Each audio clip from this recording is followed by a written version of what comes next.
summit, as we call it, Reimagining Humans. And we're here today. We're always doing a little bit of experimenting with Art Fusion. And we usually hold dinners in the evening. But today we're trying something a little bit different. It's all around conversations. And conversations are really important with the science and technology that's out there right now, and we're going to talk a lot about that. But before we get into all of that, I'd like to invite David up on stage. It's David Walitsky. So I've known David for many, many years, and that was a video that he put together. He's actually working on it right now. And I figured since we're at a museum, it starts out, you're going, wait a minute, am I in the kids section or the adult section here? But it was a different way to have a little tour through the human body, which is what we're talking about here, reimagining humans. But obviously you start with a baseline of where we are now. So David, what was your inspiration for this? Well, I got contacted by a group in Mexico City that was representing Julio Frank, who as a 19-year-old medical student 42 years ago in Mexico City realized he had never been exposed to science as a kid, and he realized it was a huge deficit. So he wrote a kid's book called Tryptophanito, with these two characters and a few others, and he wanted to explain to elementary school kids what the human body was all about, how adventures can be had in and amongst the cells and the tissues, and how they were involved personally. And all these years later, Julio graduated from medical school, became the director of public health at Harvard, and he's now the president of the University of Miami. And he wants to revisit his project, but do it in something other than Spanish and other than print. So he asked me if I would take this short voiceover that he had written and imagine it. So that's what I've imagined. Fantastic. And So. Yeah, and David, you've probably seen his work if you've seen Nova, lots of other images on television. He makes all of this stuff, and for those of you not in medicine or dealing with the body, the inside of the body, it's a little but he makes it very beautiful, puts music to it, so thank you very much, David. Thank you. Appreciate it. Yeah. All right, so again, thank you all for coming out here, and we cannot have done this without our sponsor, which is Genentech. And I'd like to invite Kevin Noble up on the stage to say a few words. So, Kevin.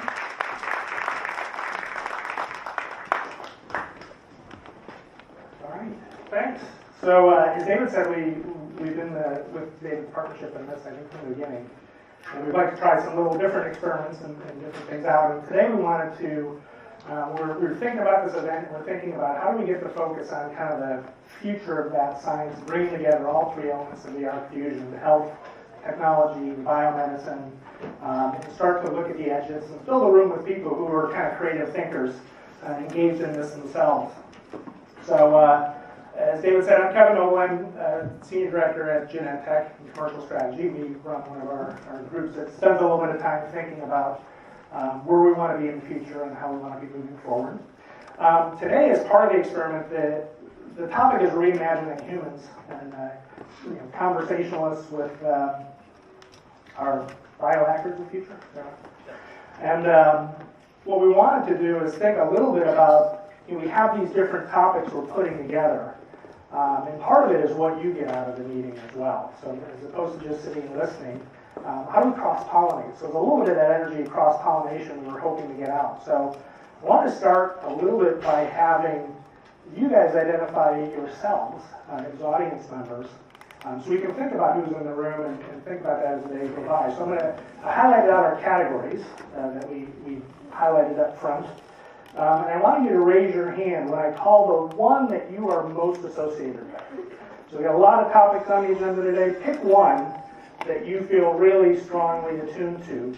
But once you identify yours, look around the room and see who's raising their hands for the other one. Because we want that cross-pollination kind of later. So who would say their main association is the arts? It's hard for me to see it there. Got a couple of arts going on. Okay, how about longevity? Can we vote more than once? What's that? Can we vote more than once? No, you only get to vote once. So your one thing is most important. How about the rest of us? How about genetics? Read the list. Read the list. What's the list? Right. We need to prioritize. All right, so here, I'll read the list and then we'll start over. Okay, arts, longevity, genetics, microbiome, the brain, and artificial intelligence. And we'll put other technology in the artificial intelligence. Okay, so we'll start again. The arts. All right, longevity. Take a look around, see who's raising their hand. Genetics. All right, microbiome. The brain. We have a sharing session for the brain. And artificial intelligence and technology. All right, so a nice mix. So the one thing we want to do today is think a little bit about how we put these different pieces together. So this is just kind of a visual example. These are two pictures I took. So my other job is a wildlife photographer. So the bear on the left is a Montana grizzly bear. And the right is just some rocks in my garden.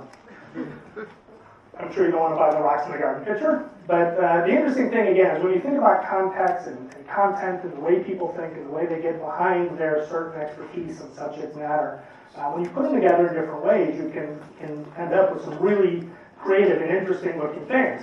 So this is what happens when you put those two pictures together in a deep learning algorithm. So you keep some of the context, you keep some of the content that was in both of the original pictures and bring them together and end up with this new kind of component. Now at Genentech, we're starting to move into different types of space working environments and how we operate, and bringing down the walls between different groups. And the two things that have shown up the strongest in our own research is a sense of community and this idea of opportunistic collision. And those are the two things we'd like to kind of encourage today. So community is again, bringing all the people here together to think about those things kind of moving forward. And then at collisions is looking for some opportunities to meet with somebody who might not have ordinarily been on your list. And that's generally what I wanted to encourage today, is take that opportunity with the people in the room here to build some community and look for some creative collisions that might come out with something that helps patients in the future. And there will be beer later, so that's why so we bring that in. So other than that, welcome. We're very pleased to be sponsoring this. We're very pleased you could attend, and have a great day. Oh. All right. So again, very pleased to have you here, and thank you, Genentech. And I'm glad, Kevin, you opened with some questions. Hopefully, many of you filled out the survey that we sent out. We actually had a great response, and I'm going to be sharing some of those results. I mean, we try to make this as interactive as we can around these issues. And by the way, for those of you who didn't catch it, the 5 issues he was talking about are the 5 we're talking about today. So just to give you a little context here, as a writer, a person in communication, trying to tell stories, this idea of having conversations, it obviously goes way, way back. I almost put up a bunch of slides of like Socrates and scientists over the years. But clearly, we can all watch lectures, people getting up and giving talks. We can read this written word that people put in. But having a conversation, especially in this case, we really concentrated it with 2 people on each of these topics that are leaders in their different fields. And what's on their minds? What are they thinking about? And this idea of reimagining humans seems to be what we're all about, right? I don't think there's anybody here in this room that's not thinking about using their imagination to see how we can move the dial, hopefully quite a bit, in how we live. It's not just about the science; it's also about lifestyle, philosophy, the arts, etc. And it's a quote from Juan Enriquez, who has been at a couple of our ARC events, and just about how I feel about this too. I mean, with this awesome power, who are these people? And in fact, I even wrote a whole book on this called Masterminds, Genius, DNA, and a Quest to Rewrite Life. It's a chapter on Watson and Crick and Sidney Brenner and all the early people. So I think this is really, really important, and I'm happy that we can do it this way.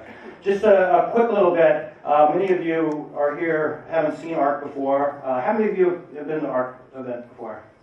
Many of you, okay. So for those of you that haven't, we're a relatively new group, although it's hard to believe we're over a couple of years old now. And we essentially are putting together a community around the idea that the 21st century is where we put back together all the things we've taken apart in the last 400 or 500 years. So you start in the Renaissance, you have a telescope that looks up, you have a microscope that looks down. We're like kids with radios taking them apart. And we've done this with nature, we've done this with humans, we've done this with the stars. And it's probably about time that we start reassembling this. So we call that fusion, and primarily the fusion of health, IT, and biomedicine, but pretty much everything else. Because as an old political reporter, and believe me, it's hard to be a political reporter right now. Even I am sick of this election, and I love this stuff. So, but I think things like policy and politics, obviously, we're voting 1 week from today. I think a lot about science and technology and what that will mean in the coming election. That's really important. The arts, law, many of these technologies we're talking about here today, and especially AI at the end, we're really talking about needing to redesign almost everything. And so you have to wrap around that a little bit. And we out here in our part of the world think a lot about the science and technology and being innovative about that. But it's vitally important that we are as innovative and creative around, I hate to say this, but government, law, all these other fields. And if they lag behind, then it slows the progress and the potential for the science and technology. And we've seen that happen here and there. We have a kind of process at ARC. We don't want to just have meetings and talk. We are taking at least some of our themes. We have various themes, and we call it convene, inform, and build. So we have a meeting. We then have a magazine called Art Fusion Magazine that's online. We have the first issue up that came up recently. A lot of information about all of our different events and videos and all of that. And then build, and that's relatively new. And that's how do we actually take these ideas that are discussed at meetings like this, at our dinners, and make them real. And we have been around for a couple of years. Again, hard to believe. It seems like it just started. But we've had gatherings all over the world, many cities, and so far not in Asia, but North America and in Europe. Also not Africa or Australia, but we're working on it. Some of the issues are up here. It's a pretty wide range. It's practical issues like the cost of healthcare, all the way to things like reimagining humans, or longevity, and a lot in between. We just did one a month ago in Boston on the opioid crisis, and we had the governor's office come, many others, in the huge crisis, especially in New England. The numbers of addiction, opioid use has been escalating there. We're having one in February on genomics and gene editing. We had one earlier in the year on AI and health. So these are the kind of things we're doing. Our Art Fusion magazine is up, and you can check all this out on artfusion.org. And it's on actually our dinner last year in San Francisco on the future of humans and technology. So check that out. We have what we call TED Talks. TED Talks. Did I just say that? Art Fusion Talks, yes. We call them TED Talks. But we do them a little differently than TED. They're shorter. They're about 5 minutes. And because we think that our attention span is getting less and less. So anyway, Art Fusion Talks. But check those out online. And with no further ado, let's start the first conversation here.